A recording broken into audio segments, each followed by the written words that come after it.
Hello. Thank you for your continuous support. This means a lot to us.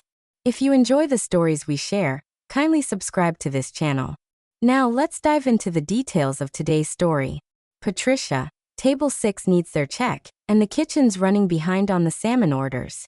I looked up from the restaurant management software where I'd been tracking tonight's revenue numbers, nodding at my assistant manager, while keeping one eye on the dining room floor. Saturday nights at Meridian required constant attention. We were booked solid with a 2-hour wait list, and everything had to run like clockwork, maintain our reputation as the city's premier fine dining establishment. I'm Patricia Caldwell, 41 years old, and I spent the last 15 years building this restaurant from a failing neighborhood bro into a $3.2 million annual revenue operation. Most people don't realize the complexity of managing a high-end restaurant: inventory control, staff scheduling, vendor negotiations, health department compliance, profit margin analysis. It's essentially running multiple businesses simultaneously, all while ensuring every guest has a flawless experience. Tonight was particularly important because we were hosting a private event in the back dining room. Mom's 65th birthday party organized by my stepfather Richard. He'd insisted on having it here, probably to show off to his children that he could afford to rent out the private dining area of an upscale restaurant. What he didn't know was that I'd comped the entire evening as a gift to Mom, though I'd let Richard believe he was paying the full $2,800 bill. "Patricia, your family's asking for you," my Slya mentioned as he passed by with a bottle of the 2018 Burgundy. Richard had specifically requested a $180 bottle that he'd ordered 3 of to impress his guests. I glanced at my watch. 7:30. I'd been managing the front of house since 5, ensuring everything was perfect before joining the family celebration. The restaurant was running smoothly now, and my evening manager could handle things for the next few hours. I walked through the main dining room, checking tables automatically. Every server was where they should be. Glasses were full. Plates were cleared promptly. After 15 years, I could assess the entire operation with a single sweep of my eyes. This restaurant was my life's work, my proof that someone from a working-class background could build something substantial through sheer determination and attention to detail.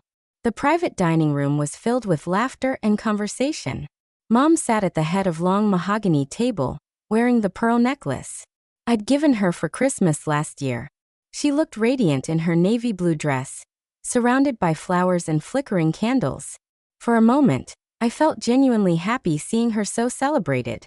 Richard dominated the other end of the table, holding court with his usual collection of business associates and family members.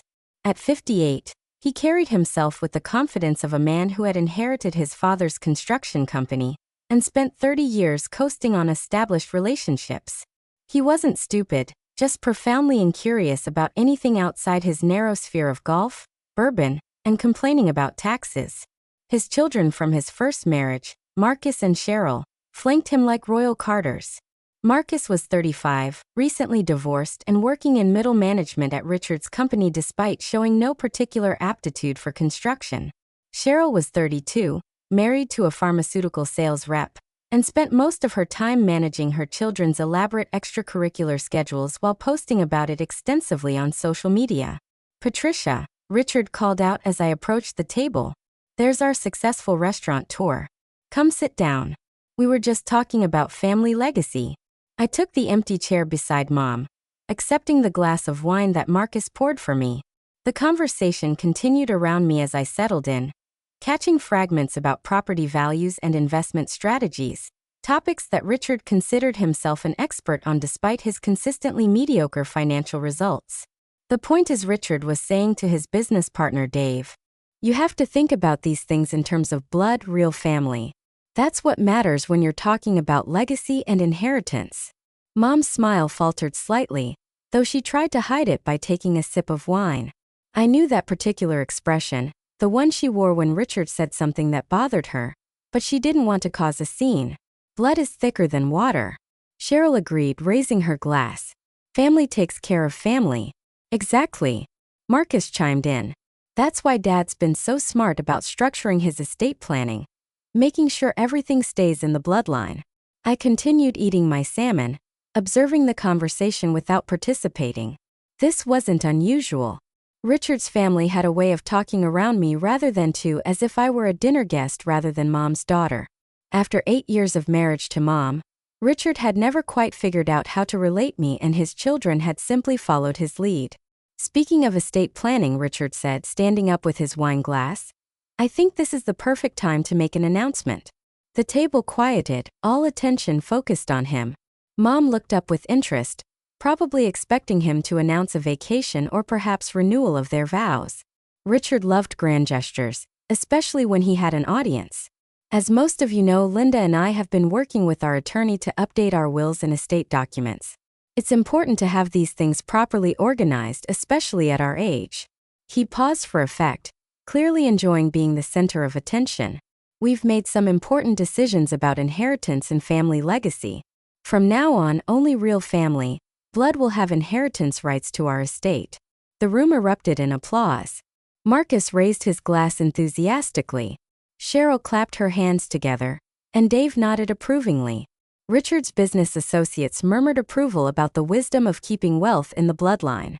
Mom sat perfectly still, her wine glass halfway to her lips, face carefully neutral. She hadn't known about this announcement. I could tell by the way her shoulders tensed and her breathing became shallow. That's fantastic news, Dad. Marcus said loudly. It's exactly the right thing to do. Family loyalty should be rewarded. Absolutely. Cheryl added. This way everyone knows where they stand. No confusion, no hard feelings. Later on, I sat down my fork carefully, watching Mom's reaction. She was staring at her plate, processing what Richard had just announced to a room full of people without consulting her first. This wasn't estate planning. This was a public declaration designed to put me in my place. Richard, Mom said quietly. Perhaps we should discuss this privately later. Nothing to discuss, honey. We agreed on this weeks ago. Remember when we met with the attorney? From Mom's expression, I could tell that whatever conversation he was referencing hadn't gone the way he was now describing it. Of course, she said faintly. I just thought the beauty of this arrangement, Richard continued, addressing the table like he was giving a board presentation, is that it clarifies everything. My children inherit from me. Linda's biological family inherits from her. Clean lines, no complications. What about Patricia? Asked Dave's wife, apparently not reading the room. What about her? Richard replied with a dismissive shrug. She's done very well for herself with this restaurant. She doesn't need our help. The casual cruelty of it took my breath away. Not the disinheritance itself. I'd never expected or wanted Richard's money. It was the public nature of the announcement. Way he turned Mom's birthday celebration into an opportunity to formally exclude me from the family. I need to check on something in the kitchen, I said, standing up smoothly. Please excuse me for a moment. No one protested my departure. They were too busy congratulating Richard on his wisdom and discussing the various benefits of bloodline-based inheritance. I walked through the main dining room, past the busy servers and satisfied customers, into the kitchen where my head chef was plating the evening's final orders. The familiar chaos of a working kitchen. Calling out orders, sizzling pans, precise movements usually calmed me. Tonight, it felt like background noise to the conversation I needed have. I stepped into my office, a small space behind the kitchen that I'd furnished with a desk, 2 chairs, and filing cabinets containing 8 years of business records. I kept my personal documents here too, including the manila folder marked Mom Insurance that I pulled from the bottom drawer. Inside were 8 years of premium payment receipts for Mom's $750,000 life insurance policy. I'd taken over the payments when she and Richard got married, not because she couldn't afford them, but because her income was irregular, and I wanted to ensure the policy never lapsed. Mom worked part-time as a substitute teacher, and her paychecks varied significantly from month to month. The insurance premiums were $3,200 annually. Not a huge amount for me, but significant enough for someone on a fixed income. The policy had been originally purchased when I was in college with me as the sole beneficiary. Mom had wanted to ensure I'd be financially protected if something happened to her. When she married Richard, she'd mentioned updating the beneficiaries, but had never followed through with the paperwork. I'd been sending the premium payments directly to the insurance company for so long that she'd probably forgotten I was still listed as the only beneficiary. I picked up my office phone and dialed the insurance company's customer service line. It was Saturday evening, but their phone system operated 24 hours for policyholders. Thank you for calling Lifetime Financial Services. This is Jennifer speaking. How can I help you today? Hi Jennifer, this is Patricia Caldwell. I need to verify some information about policy number LF 4,471,892. I'd be happy to help with that. Can you please provide the last 4 digits of the policyholder's social security number? I recited Mom's social security digits along with my own information as the designated contact and premium payer. Thank you. I see you're listed as both the beneficiary and the authorized contact for premium payments. What information did you need to verify? I wanted to confirm the current beneficiary designation and premium payment status. Certainly, the current beneficiary is Patricia Caldwell. That's you listed as sole beneficiary for the full death benefit of $750,000. The policy is current and in good standing with premiums paid through December of this year. And if the policyholder wanted to change the beneficiary, what would that process require? The policyholder would need to complete a beneficiary change form, had it notarized, and submit it to us with appropriate identification. The change would take effect upon receipt and processing. How long does processing typically take for a standard beneficiary change? Usually 3 to 5 business days once we receive the completed documentation. Thank you. That's very helpful. I hung up and sat back in my chair looking at the premium payment receipts spread across my desk. 8 years of $3,200 annual payments, $25,600 total. Money I'd spent gladly because I loved Mom and wanted her to have security. Money that had maintained a $750,000 life insurance policy that Richard apparently had no idea existed. The irony was perfect. Richard had just publicly declared that only blood family deserved inheritance rights. Unaware that Mom's most significant financial asset would pass directly to me. Regardless of what his attorney had written into their wills, I returned to the dining room as dessert was being served. The restaurant's signature chocolate soul with raspberry coulis. The conversation had moved on to vacation plans and golf handicaps, but the damage from Richard's announcement still hung in the air. Mom was picking at her dessert, contributing little to the conversation. Everything running smoothly out there? Richard asked when I sat down. Always does, I replied evenly. Must be nice having your own business, Marcus said. Complete control over everything. It has its advantages, though I imagine it's a lot of stress, Cheryl added. All that responsibility. Sometimes I think it would be easier to just work for someone else and not worry about all the business details. Different people are built for different things, I said diplomatically.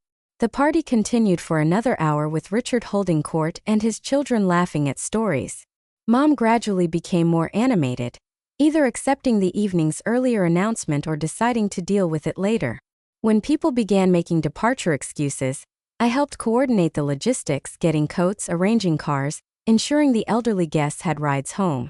Patricia, thank you for hosting us here, Richard said as he waited for the valet to bring his BMW around. The food was exceptional as always. I'm glad you enjoyed it. Your mother is lucky to have such a successful daughter, he continued, in what I assumed was his version of a peace offering, even if you're not technically family in the legal sense.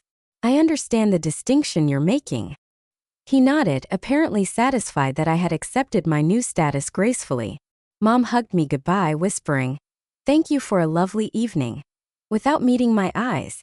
I could tell she was embarrassed by Richard's announcement, but didn't know how to address it without causing a bigger scene.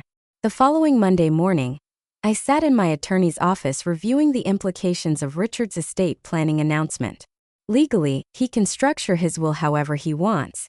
My attorney Sandra explained. If your mother agreed to exclude non-biological children from inheritance, that's their decision to make. I'm not concerned about Richard's money, I told her. I'm more interested in understanding what this means for Mom's assets. That depends on how their assets are titled. If they own everything jointly with rights of survivorship, then the surviving spouse inherits everything regardless of what their individual will say.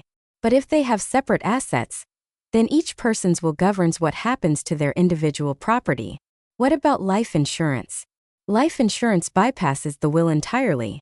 It goes directly to the named beneficiaries according to the policy documents. I pulled out the insurance policy information I'd brought with me.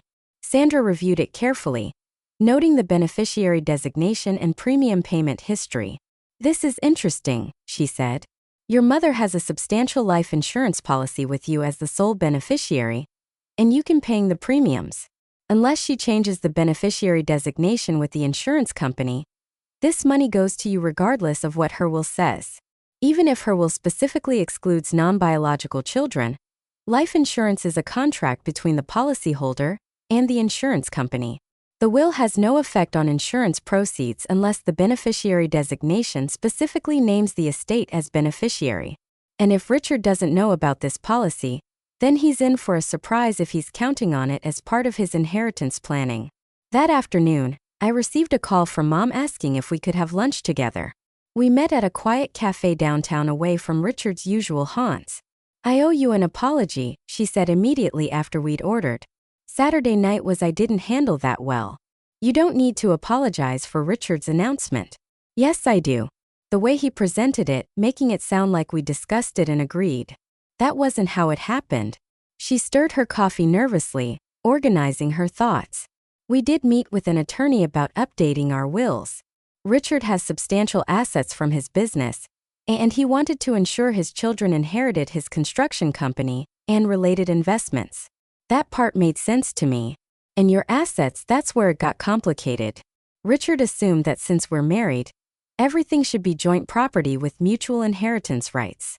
But some of my assets are separate. Things I owned before we married, my retirement accounts, life insurance policy." "What did you tell the attorney?" "I said I needed time to think about it. I've been meaning to talk to you about this, but Richard seemed to interpret my hesitation as agreement." She looked tired, older than her 65 years. The stress of trying to balance Richard's expectations with her own feelings was clearly wearing on her. "Mom, you don't have to justify your financial decisions to me. Your money is yours to distribute however you think is right. But it's not just about money. It's family, about belonging." When Richard made that announcement, it felt like he was publicly declaring that "You're not really my daughter, are I?" "Of course you are. You're my daughter. Period. The fact that Richard's children share his DNA doesn't make them more family than you are." We sat in comfortable silence for a moment, both processing the implications of Saturday night's announcement. "Can I ask you something?"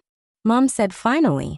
"When you took over paying my life insurance premiums, was that because you didn't trust Richard to handle it?" I considered how to answer honestly without being hurtful. "It was because I wanted to ensure the policy stayed current regardless of other circumstances. Your income fluctuates and insurance companies don't accept late payments gracefully. And the beneficiary designation, you're listed as the policy holder. You can change the beneficiaries anytime you want." She nodded slowly. "I should probably review all of that. Make sure everything is current and reflects my actual wishes." "Probably a good idea. Would you help me? I know you handle your own business finances, so you understand these things better than I do." "Of course." The following week, Mom and I spent an afternoon reviewing all of her financial documents, bank accounts, retirement plans, the life insurance policy, and a small investment account she'd inherited from her parents. The picture that emerged was complicated. Most of her assets were indeed separate property acquired before her marriage to Richard. Her teacher's retirement account, the life insurance policy, and the investment account were all in her name only. The house she and Richard lived in was jointly titled, as were their checking and savings accounts. But the majority of her wealth, approximately $850,000 between the retirement account, investment account, and life insurance, remained separate property that she could distribute according to her own wishes. "I had no idea it was this much," she admitted as we totaled everything up. "Your parents were good savers, and you've been contributing to your retirement account for 30 years. It adds up. Richard always handles our joint finances. I just assumed he knew about all of this." "Did you ever discuss your separate assets with him?" "Not in detail. He knows about the retirement account because I get statements, but don't think he knows how much is in it.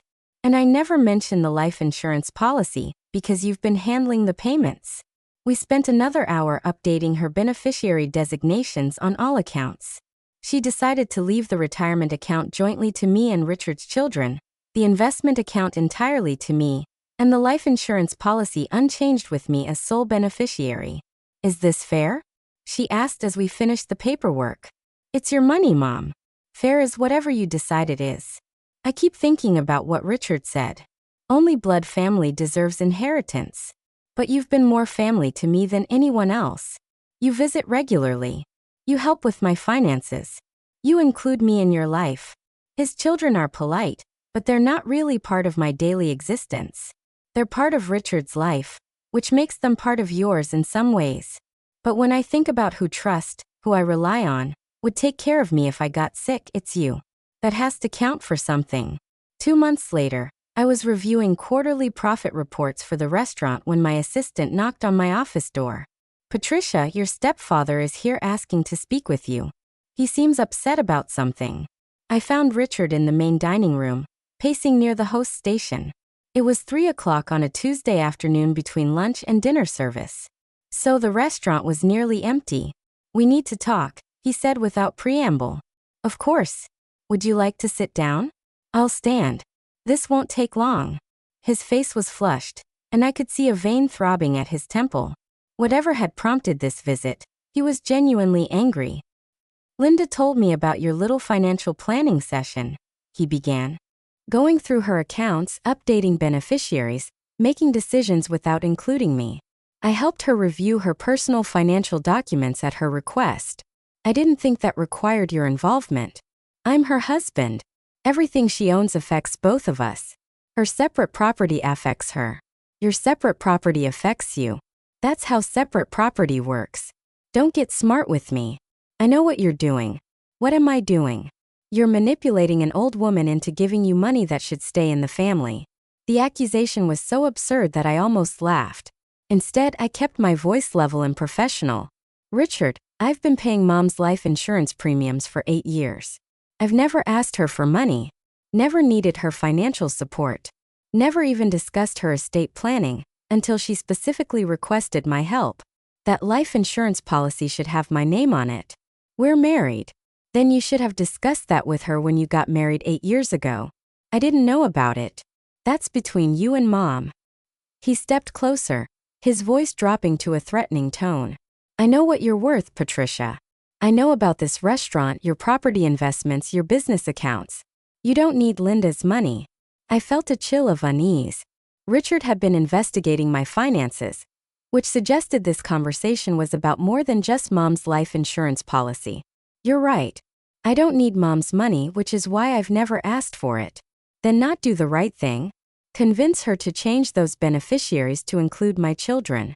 They're family too. They're your family. They'll inherit from you. That's not the point. What is point? The point is respect, recognition. My children have been part of this family for 8 years. They deserve to be acknowledged. I understood now. This wasn't really about money. It was validation. Richard wanted Mom's assets to flow to his children as proof that they were her real family, just like he declared at her birthday party. Richard, I can't convince Mom to do anything with her money, and I wouldn't try to. Those are her decisions to make. We'll see about that. He turned and walked out of the restaurant, leaving me with an uncomfortable feeling that this wasn't over. That evening, Mom called me in tears. He's furious, she said through the phone. He's been yelling for an hour about family loyalty and blood relations, and how you're manipulating me. I'm sorry you're dealing with this. He wants me to change all the beneficiaries to include Marcus and Cheryl equally. He says it's only fair since we're all one family now. What do you want to do? I don't know. Love Richard, but I feel like he's trying to control decisions that should be mine to make. And his children, they are nice enough, but they're not my children. They have their own mother, their own family traditions. I don't understand why they should inherit from me. You don't have to justify your decisions to anyone, including Richard, but it's causing problems in my marriage. He says if I don't include his children, it proves I don't really consider them family. Do you consider them family? She was quiet for a long moment. I consider them Richard's children whom I care about because care about him. But that's different from considering them my children, isn't it? Only you can answer that. I keep thinking about what would happen if something happened to me tomorrow. Who would handle my affairs? Who would make sure my wishes were carried out? Who would take care of the details?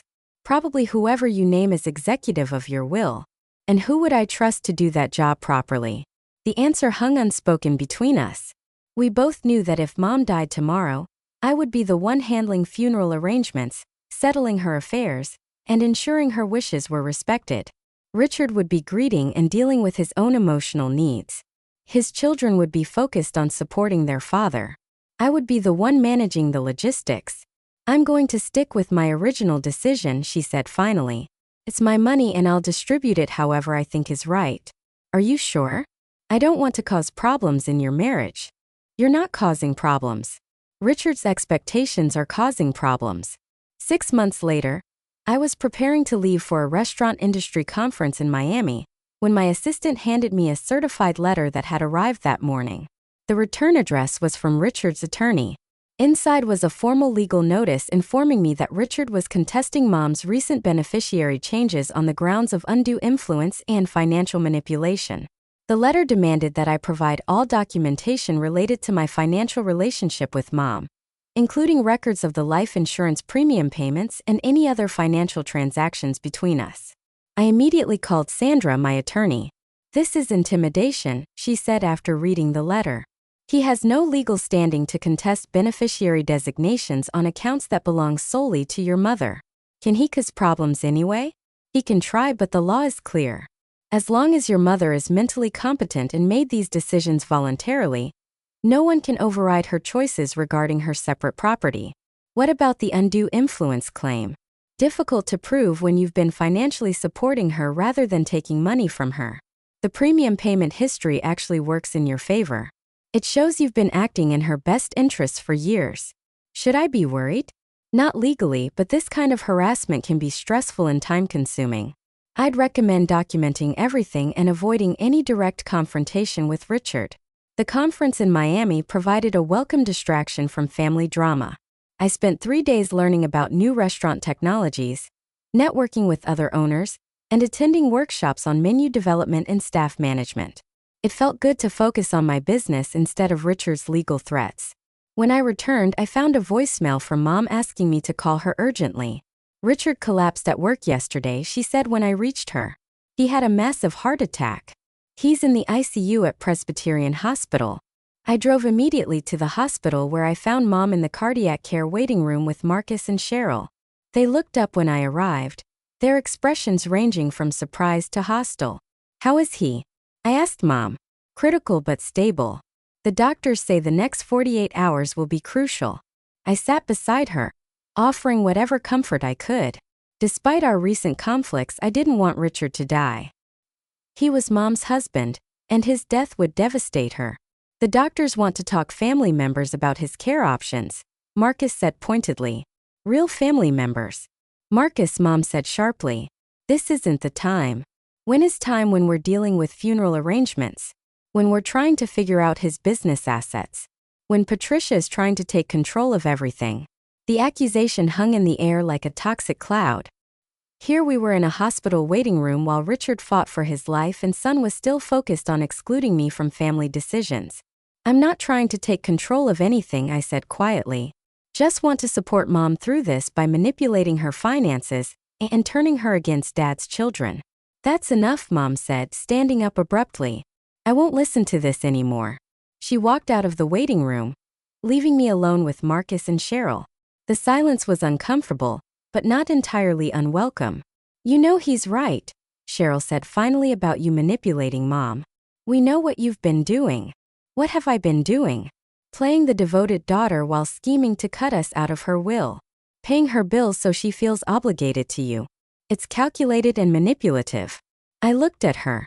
This woman who visited Mom maybe once a month, who called only when she needed something, who had never once offered to help with Mom's finances or medical appointments or household maintenance.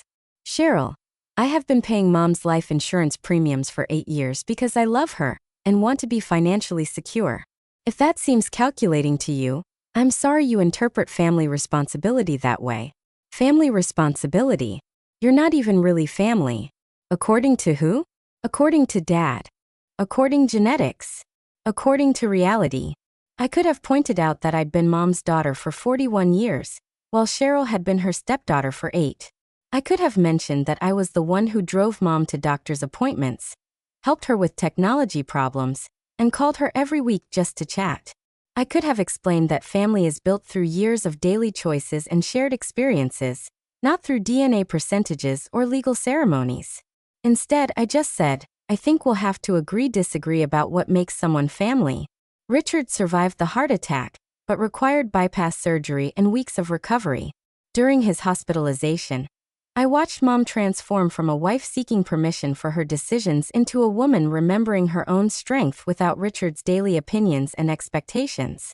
She began making choices based on her own preferences rather than his approval. I've been thinking, she told me one afternoon as we walked through the hospital corridor after visiting Richard about family and loyalty, what we owe each other. What conclusions have you reached? That love shouldn't require you to diminish other people you love. Richard wants me to prove my loyalty to his children by being disloyal to you. That's not how family should work. People have different definitions of family maybe, but I think mine is better. She stopped walking and turned to face me. I want you to know that regardless of what happens with Richard's health, regardless of what legal threats he makes, regardless of how his children treat you, you are my daughter. You're my family, and financial decisions reflect that reality. Thank you. That means everything to me. I also want you to know that I'm proud of what you've built with your restaurant. I'm proud of independence and your success. I'm proud that you've never needed to depend on anyone else's money or approval to create the life you wanted. We resumed walking, both lost in our own thoughts. Can I ask you something? She said as we reached the parking garage. Of course. If something happens to me, will you take care of Richard? I know he's been difficult, but he's still family. I'll make sure he's taken care of. I promised. Even after everything he said, family takes care of family, even difficult family. Richard recovered fully from his surgery. Though the experience seemed to change his perspective on several things, he never formally apologized for the legal threats or the accusations about financial manipulation, but he stopped making them. Perhaps facing his own mortality had given him different priorities.